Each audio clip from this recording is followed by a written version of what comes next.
You could be living on a bullseye for identity theft. A special Scripps Howard News Service investigation shows that identity thieves hit just about everywhere in the tri-state, but most often in a few communities. Are you in one of them?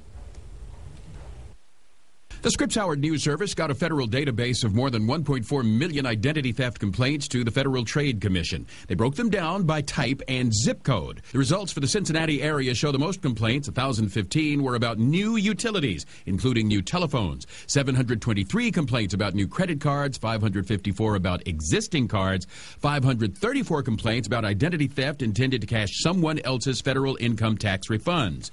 Make no mistake about it, experts say identity theft is growing because it's such an easy crime. In the old days, you had to rob a bank to get money.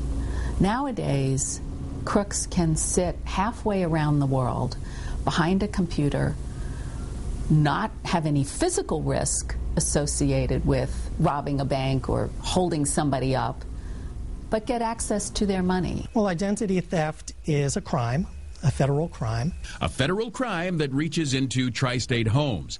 The Scripps Howard News Service found the most identity theft reports from 5 tri-state communities identified by zip code. At the top of the list, 237 complaints from the 45013 zip code in Hamilton, followed by 45011, also in Hamilton. Next, 45044 in Middletown, then Cheviot and Mount Healthy, New Burlington. Covington had the most complaints in northern Kentucky with 126, followed by Florence, Fort Mitchell, Erlanger, and Newport. In truth, no one is immune from identity theft. So, how do you protect yourself? Be suspicious.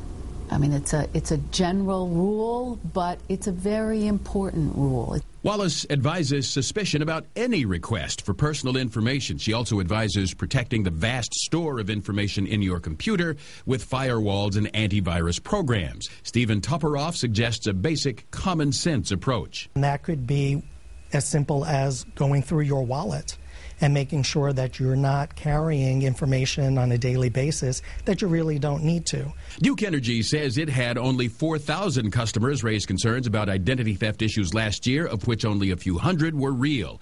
But even if you don't live in a zip code with a high number of identity thefts, Duke says you still pay. Any time that we have to look into situations like this, it costs the customers, and ultimately it's an inconvenience, not only for the customers for what they're going to be going through when we're trying to verify some of this information, but it's a cost that for us as a company to have to investigate on our own.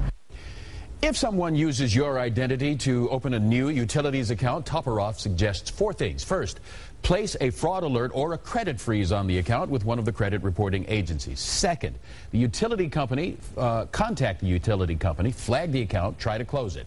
Third, go to the FTC website, fill out the complaint form, print out an affidavit of ID theft.